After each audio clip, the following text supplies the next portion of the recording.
¿Alguna vez has salido del cine convencido de haber entendido una película y horas después te has dado cuenta de que algo no encajaba? Como si la historia que recordabas no fuera exactamente la que viste, como que necesitas volver a verla otra vez. Porque hay películas que no esperan al giro final para engañarte. Películas que, desde la primera escena, te están manipulando, y tú, sin saberlo, aceptas el juego. Hoy vamos a entrar en esas trampas narrativas que rompieron las reglas del cine y demostraron que mentirle al espectador también puede ser arte.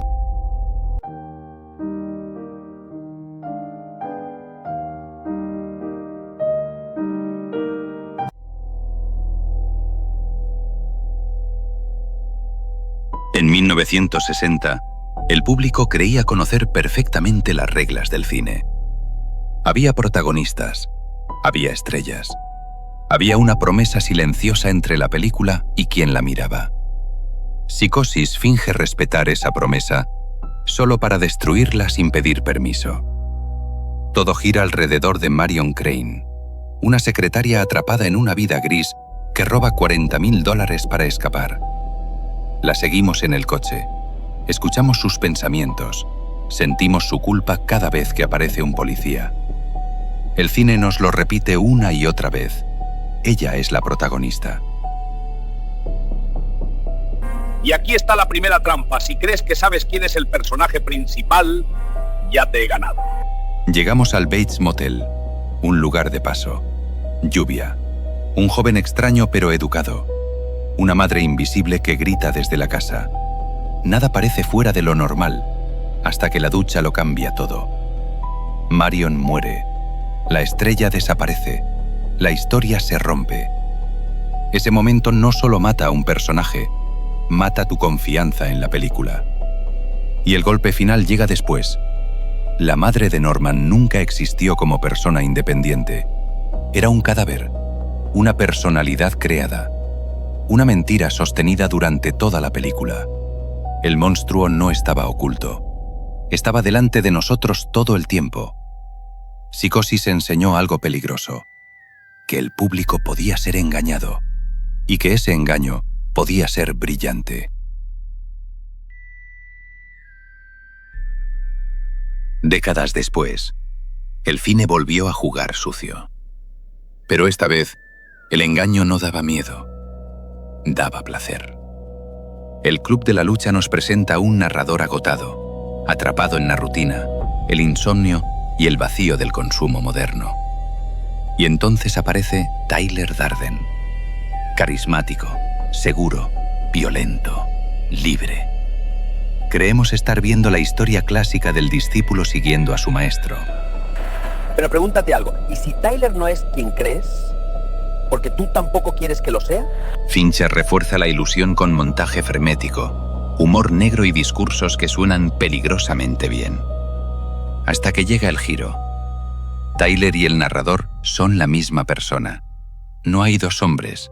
Hay una mente rota discutiendo consigo misma. Cada pelea, cada sabotaje, cada acto de violencia, todo era un solo individuo. La película te dijo la verdad desde el principio. El problema es que preferiste no escucharla. El engaño funciona porque la fantasía de romperlo todo también nos seduce a nosotros. No solo mirábamos a un loco, estábamos de acuerdo con él.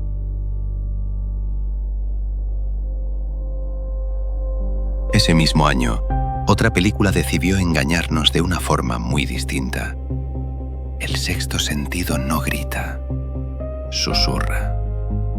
Seguimos al Dr. Malcolm Crowe, un psicólogo infantil que intenta ayudar a un niño que ve muertos. Creemos estar viendo una historia sobre culpa, fracaso y un matrimonio que se apaga lentamente. Todo parece normal. Demasiado normal. Y ahí está la pista más cruel. Cuando una película parece demasiado clara, suele estar escondiendo algo. Cuando descubrimos que Malcolm murió en la primera escena, todo cambia. No era un terapeuta ayudando a un niño. Era un fantasma que no aceptaba su muerte. Las conversaciones que no existen, las miradas que no se cruzan, la frialdad constante. El giro no te engaña solo a la mente, te engaña al corazón. Porque esta película no trata de fantasmas, trata de duelo, de arrepentimiento, de aprender a soltar. Por eso dolió tanto, y por eso seguimos recordándola.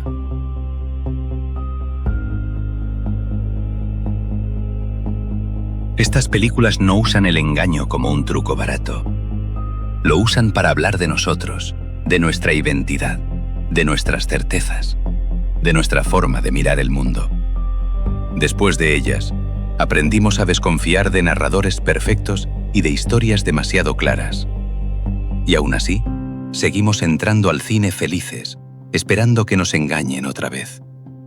Porque una gran película no solo cuenta una historia, te pierde, te miente, y cuando te devuelve la verdad, ya no eres el mismo. Y hasta aquí este viaje por las películas que te engañaron y cambiaron las reglas del cine. Ahora dime tú, ¿qué giro de guión te dejó sin palabras?